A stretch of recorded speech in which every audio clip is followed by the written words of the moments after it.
don't I? I'm like really, really knackered. I've had my girlfriend here for like the past week, and I've got Tracey here at the moment. Just been really, really busy, so I'm just making this film now, and I'm just going to go and chill out with a load of films. And I've just realised that jelly tots are vegetarian, so I'm going to be eating a lot of jelly tots as well. So that's really good. I'm going to cover the same topic that Tracey looked at yesterday. I was actually asked by somebody anonymously to look at alcohol and eating disorders, and I actually asked Tracey to cover this topic as well, because I know that she's had experiences with alcoholism in the past, and I felt that she would have a really valuable input into it, and especially having done sort of the 12-step program. I haven't ever received treatment for alcoholism or anything like that. However, I have had problems in the past with alcohol, and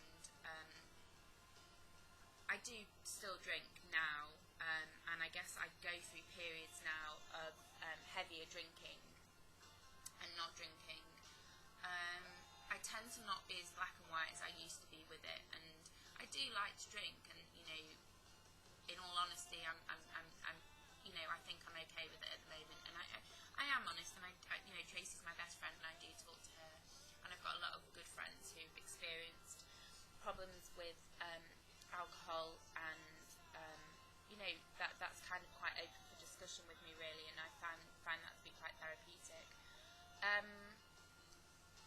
I come from a family where there has been alcoholism.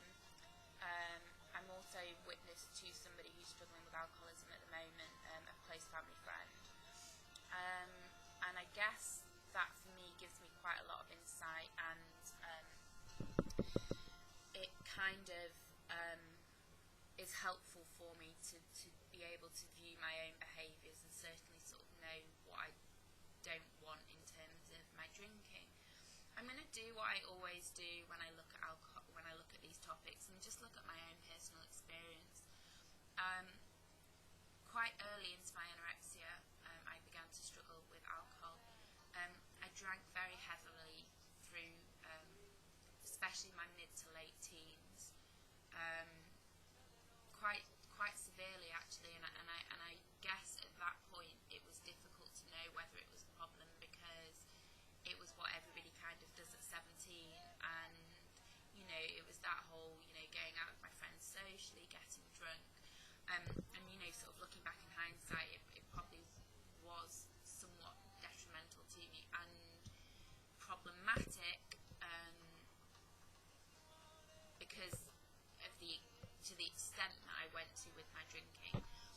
I kind of calmed down for a while, and then I developed anorexia, and was quite early in treatment, like 3 months I think it was, having lost quite a lot of body weight. And in that following year I did start therapy, and it, you know, I did start sort of eat again and begin to gain weight, and I think that the drinking was something that came before a lot of the shit hit the fan, basically.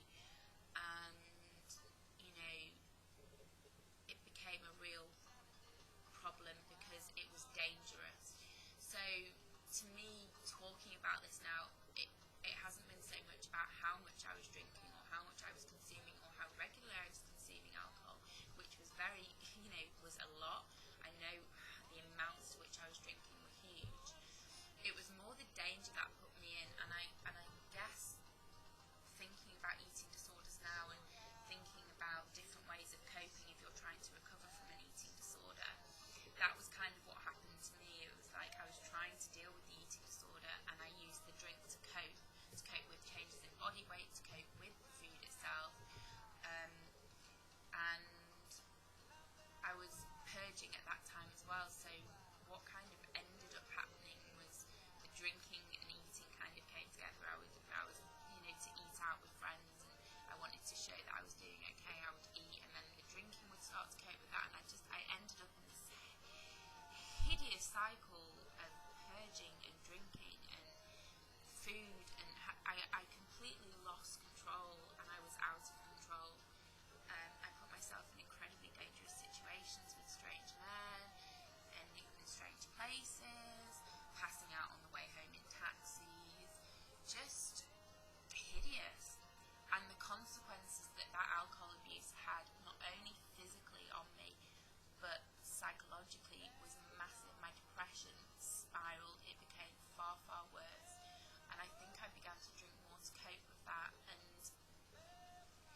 Now, I'm not going to go into details here of all the ins and outs of how I was drinking, but, you know, I was drinking too much and I was drinking for the wrong reasons, and I had to carefully look at that, and, you know,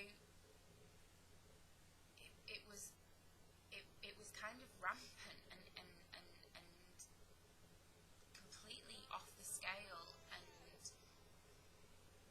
it just made everything so much worse. It just made, you know, my mood was atrocious. It, you know, I would sleep all day, you know, it just, I had no connection to myself, and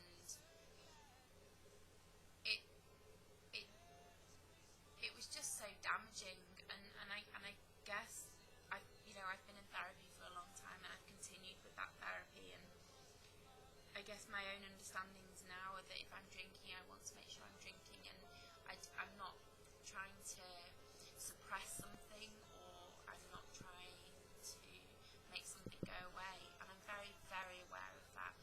And I do still drink, and I do probably still drink at times for the wrong reasons. Yet I'm in a position whereby I can step back and say, do you know what, I need to think about this. And I suppose that's all anyone can do. And if right now you're finding yourself struggling with drinking and the eating disorder, which I know, I think it's quite a high statistic of women with eating disorders, especially I think under the age of, did they say 35? I can't remember the numbers, but there is a high percentage of people who have eating disorders who deal with alcoholism as well, or some form of alcohol abuse. And I guess, you know, unless you stop, you can't really figure out where you're at with it. And, you know, if you're using it to cope with food, or you're using it to cope with weight gain, then you really need to sort of assess the recovery that's taking place at the moment, and think about, you know, what kind of help would be, you know, useful to you. And I guess it's the same patterns that form with self-injury and eating disorders, and, you know, you can't just treat one thing. You can't say, do you know what, but I'm eating and I'm gaining weight, and so what if I'm drinking? It needs to be a complete thing, because you're going to relapse, and if you hold on to one addiction, it doesn't matter what it is, ultimately your other addictions are going to come back. I'm going to run out of time, and I'm not sure whether I particularly answered any questions.